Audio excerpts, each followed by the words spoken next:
Yo, j'espère que tu vas bien. Moi ça va nickel, comme d'hab, Non, c'est Yo, j'espère que tu vas bien. Moi, ça va nickel. Comme d'hab. avec la tête qui vient de là. Ensuite, voilà. Bon, du coup, je vais te faire le récap de la compète de dimanche dernier. Bon, alors, du coup, on s'est levé, il était 6h. Je me suis pesé le matin, je faisais 74,1 sur ma balance. Donc, je me suis dit, je vais prendre peut-être une douche chaude pour perdre les quelques grammes qui me restent. Je commençais à aller à la douche et l'eau était tiède, puis froide. Donc, je pouvais pas compter sur la douche chaude. Voilà, je pouvais pas régler la température, quoi. Notre douche est cassée donc c'est pour ça.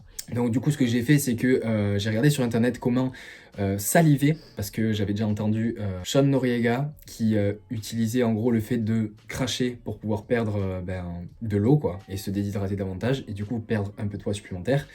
Et en gros j'ai commencé à faire des bains de bouche au vinaigre parce que du coup j'ai vu que ça faisait grave sécréter de la salive. C'était dégueulasse à 6h30 du matin donc j'étais très content. Et ensuite, après ça, pendant le trajet, on a mis le chauffage à fond dans la voiture, mais honnêtement, c'était pas si chaud que ça. Genre, c'était pas suffisant pour me faire transpirer en fait. Ouais, la prochaine fois on le fera plus parce que ça m'a bouché le nez complètement. Et puis ça ne sert à rien, voilà. On avait juste chaud, mais que dalle de transpiration, donc ça servait vraiment à rien. Ouais. Puis elle était largement au poids, elle était à 51,1. Et du coup, ce que j'ai fait, c'est que j'ai mangé des chewing-gums. Enfin, j'ai mâché des chewing-gums. Des chewing-gums. Et j'ai craché dans une bouteille pendant tout le trajet pour essayer de saliver quoi. Et genre, j'ai perdu 120 grammes de salive en 3 quarts d'heure de trajet. Et au final, je me suis pesé, donc à la pesée, je faisais 73,8. Donc j'étais au poids, c'était plutôt cool. Et elle a pesé 50,8, donc tranquille. Ensuite, du coup, après cette pesée, il fallait refill. Donc déjà, arriver au poids, c'est le plus important parce que sinon, tu participes pas. Mais la deuxième partie, vraiment la plus importante, c'est de te remettre au bon poids, au poids auquel tu es en règle générale quand tu vas t'entraîner. Parce que si je me mets sous une barre de squat à 74 kg alors que j'ai l'habitude d'y être à 76, je vais pas du tout avoir les mêmes perfs et je vais passer une séance de merde quoi. Donc là, une compète de merde.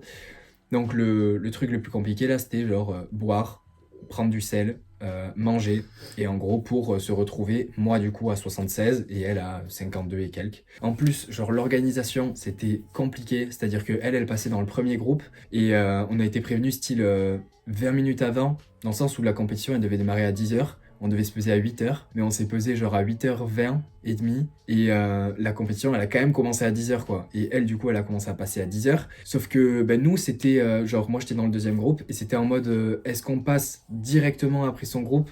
Genre, elle fait son premier squat, puis c'est à nous de faire le premier squat. Ou alors, ils font leurs 3 squats et nous, on fait les 3 squats. Donc, au début, c'était en mode ils ont le squat à faire et nous direct après. Et j'étais là en mode il reste 20 minutes.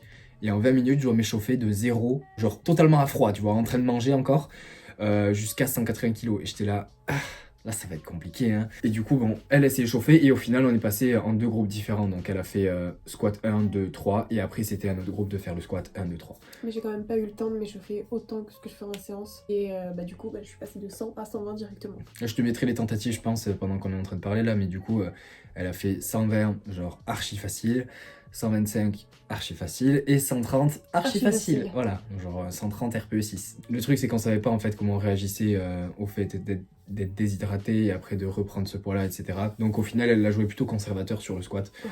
Et ça fait juste des données en plus pour les prochaines compètes. Moi par contre mon squat genre j'ai mis 182,5 et genre j'étais bien ballonné parce que j'avais sacrément bu, bien repris le poids que j'avais perdu. Mais du coup j'ai pas l'habitude d'être aussi ballonné en faisant mon squat. Et ça me paraissait lourd, mais genre les barres bougeaient trop facilement. Genre j'ai passé 182,5 en opener, 190 en deuxième barre. Mais pareil, ça bouge hyper facile. Et du coup, j'étais à ça de mettre les 200. Je mets 197,5. Et genre, au moment où je démarquais, j'étais là, putain, j'aurais dû mettre 200. Squat. Allez, allez, allez! Mais bon, au final, 197,5, c'est passé plutôt bien. Et je suis plutôt confiant parce que je pense que là, à la compète, j'avais 200. À la prochaine compète que je ferai, dans tous les cas, ça passera. Genre, j'ai essayé de faire ça facilement. Ouh, pour le bench, toi. Alors pour le bench, déjà ça faisait plusieurs semaines que je perdais du poids. Donc mon bench a pris une sacrée claque pendant plusieurs semaines, enfin surtout les 3 dernières semaines. J'arrivais quasi même plus à passer les 85 alors que mon max et mon PR c'est 87,5 x 2. Bench assez faible, les 75 c'était ma barre d'opener, ils sont passés, moi je dirais 6,5. Franchement, quand je regarde la vidéo, j'ai pas pu du tout utiliser mon leg drive parce que le sol c'était du bois lustré en fait, il n'y avait pas de tapis, c'était super compliqué. Donc à ma deuxième tentative j'ai passé 80 que j'ai fail, pas de leg drive non plus, donc c'était compliqué. Et après ça ils ont ajouté un tapis. Donc tu pouvais utiliser le leg drive mais j'avais tout simplement pas la force nécessaire pour lever les 80. Donc du coup un petit peu blasé pour le bench. Ouais, en fait, le gros point négatif, c'est du coup son poids. Genre, d'habitude, quand elle a passé 87,5 x 2 en entraînement, c'était style il y a un mois et demi, et elle pesait 54. Et là, elle pesait 52 kilos, genre de manière quotidienne, et tu perds 2 kilos sur ton poids, tu peux pas avoir les mêmes perfs au niveau du bench, tu vois. C'est genre compliqué. Surtout que elle, vu qu'elle est plus légère, de base, ça fait un gros pourcentage de son poids de corps, tu vois. Ouais. C'est genre, c'est comme si tu perdais 3-4% de ton poids de corps. Tu peux pas espérer avoir les mêmes perfs, tu vois. Le truc à retenir, c'est prendre un peu de poids avant les France, et histoire d'avoir un bench plutôt correct, quoi. Ouais. Bon, c'est quand même bien 75, mais... Oh, c'est pourri. c'est pourri. C'est pourri. Comparé à ce que je suis capable de faire, c'est pourri. Bon, moi, au niveau du bench, j'étais très content parce que le bloc, pendant tout le bloc, genre c'était un peu hasardeux, c'est-à-dire que avec mon setup chez moi, chez ma grand-mère là, c'était un peu délicat, genre j'avais du mal à me dérack, du coup il y avait des fois des singles RPE 8, 8,5, c'était du 132,5. Dès que j'ai eu un setup plutôt correct et que je pouvais du coup exprimer ma force, j'arrivais à faire des singles sympas, tu vois, genre à 140 qui passaient plutôt bien. Et là, du coup j'ai fait 132,5 en opener, qui a bougé genre facile, 140 en deuxième barre qui a bougé plutôt bien je trouve, et 145, petit grind quand même. Stop. Reste. Allez, vas-y, elle pousse, hey. Mais en fait, c'est la pause, je l'ai posée différemment et j'ai perdu un peu de tension en bas du mouvement.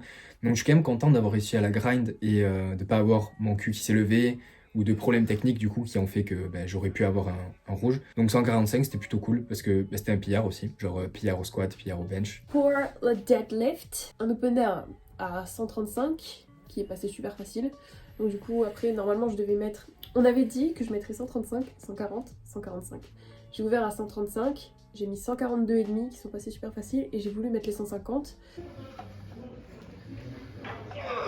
Allez.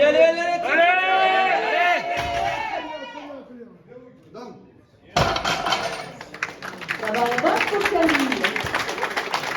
c'est un PR et je suis très contente, voilà. J'ai fait du tradi, puis on verra pour les prochaines, si au France je fais en sumo ou en tradi, je sais pas. Elle a passé 140 x 4 en sumo, elle a déjà passé 140 x 4 en tradi, donc je pense qu'en termes de perf, c'est un peu équivalent. Après, c'est à voir si du coup ça se traduit sur un single plus gros au niveau du sumo. Sauf que là, le problème, c'est que on peut pas switch en sumo parce que elle a genre grosse douleur au niveau des adducteurs. Et comme elle faisait jamais de sumo et qu'elle en a fait, tu vois, j'en ai mis une fois dans la semaine, donc c'est pas comme si c'était trop de fréquence. Mais en soi, quand tu passes de 0 sumo à une fois dans la semaine, c'est une grosse augmentation, sachant que c'était des x4 et que c'était des RPE assez sympas quand même et que c'était du coup des grosses barres. Donc ça fait beaucoup de stress supplémentaire au niveau des adducteurs en peu de temps et ils ont pas kiffé quoi. Sans échauffement particulier parce que je leur ai mis dans la gueule des grosses barres sans m'être vraiment échauffé avant parce que j'avais pas des échauffements spécifiques pour mes adducteurs, tout ça. Et moi du coup pour mon terre j'ai ouvert à 240 et au final dès que j'avais passé mon opener, au final j'avais les qualifs pour les France, donc c'était déjà le premier objectif. D'avoir 562 total. Donc 240 qui passe plutôt bien. Je fais en deuxième barre 250. Yes. Le grip commençait déjà à lâcher. J'étais là. D'ailleurs, je crois que j'ai pris un rouge. Parce que la barre, en fait, je la verrouille. Sauf que mes genoux, ils sont un peu en mode. Ils vibrent, tu vois. Donc c'était verrouiller, déverrouiller, verrouiller, déverrouiller. Et je tire la barre et j'ai eu un moment avant d'avoir le down et je sentais la barre qui me glissait des doigts, j'étais là, non, putain. Donc je repose la barre et je tout pile vraiment avec le down. Et donc 2 blanches, 1 rouge, donc elle passe. Et je mets 257,5 pour pouvoir faire 600 de total. Allez.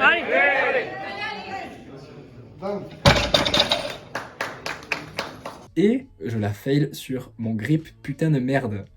Deuxième compète où je fail mon troisième terre sur le grip. C'est plutôt sympa. En plus, genre, je monte la barre, j'arrive quasiment au verrouillage.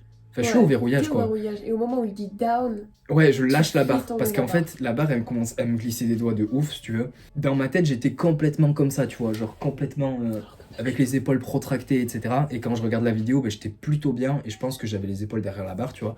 limite, il aurait accompagné la barre alors qu'elle lui lâchait des mains. Je suis sûre que ce serait passé. Ouais, mais ça, tu vois, j'aime pas. J'ai pas envie d'avoir un terre qui soit en mode litigieux, mais ça passe. Genre, je veux que Ouais. mon grip, il soit sûr et que je la passe vraiment, quoi, tu vois. Que ce soit pas en mode, ouais, tu l'as, mais bon, c'est pas... Non, genre, j'ai ou j'ai pas. Je me serais vu faire mon terre, là, je me mets en rouge de suite.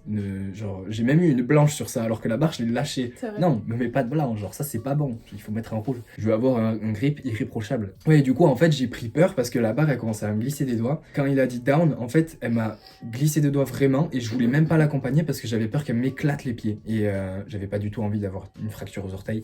Donc, j'ai rentré mes pieds en même temps que j'ai lâché la barre. Et dès que je l'ai lâché, j'ai compris, quoi. J'étais là en mode, voilà, j'ai pas réussi. Donc, les 600, ce sera pour la prochaine fois. Ce sera pour les France. Ouais. Signer 600 et plus. C'est obligé. Ce sera plus, forcément.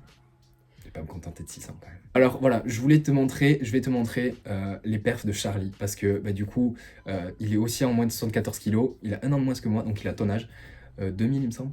Ouais. Je trouve ça abusé, genre ses perfs. Genre moi, ce que je trouve le plus abusé, c'est son squat parce que c'est là où il met quasiment 50 kilos, bordel. Et du coup, je trouvais ça insane. Donc je vais te mettre ses perfs là pendant que je parle. Il a fait genre 2,45 au squat, 160 au bench et 2,65 au terre. Mais au terre, genre, il a passé bien plus à l'entraînement. Et du coup, voilà, c'est assez inspirant. Je me dis, bon, ça c'est un truc que je vise, tu vois. Ça donne envie de progresser davantage, tu vois. Et de voir qu'il y a des personnes qui font le même poids que moi et qui ont des perfs aussi abusés. C'est stylé, je trouve. Et puis aussi, genre, l'entraînement, je vais toujours à l'entraînement. Je suis tout le temps pas nécessairement motivé, mais je fais tout le temps le taf. Et pour moi, c'est normal. Je me pose pas la question de est-ce que j'ai envie de m'entraîner ou non. C'est je vais m'entraîner, j'ai mon taf à faire. Mais le fait d'avoir concrétisé ça avec la compète, c'est en mode ah ok, putain, c'est pour ça que je m'entraîne en fait. Genre, c'est dès que j'ai fini ma compète, j'étais en mode ok, bon, du coup, maintenant je vais vraiment continuer, mais en gardant ça en tête, en me disant tous les entraînements, c'est à ça qu'ils servent quoi. Voilà. Très jolie. Je la mets en avant. C'est ma première coupe. Je suis trop contente en vrai.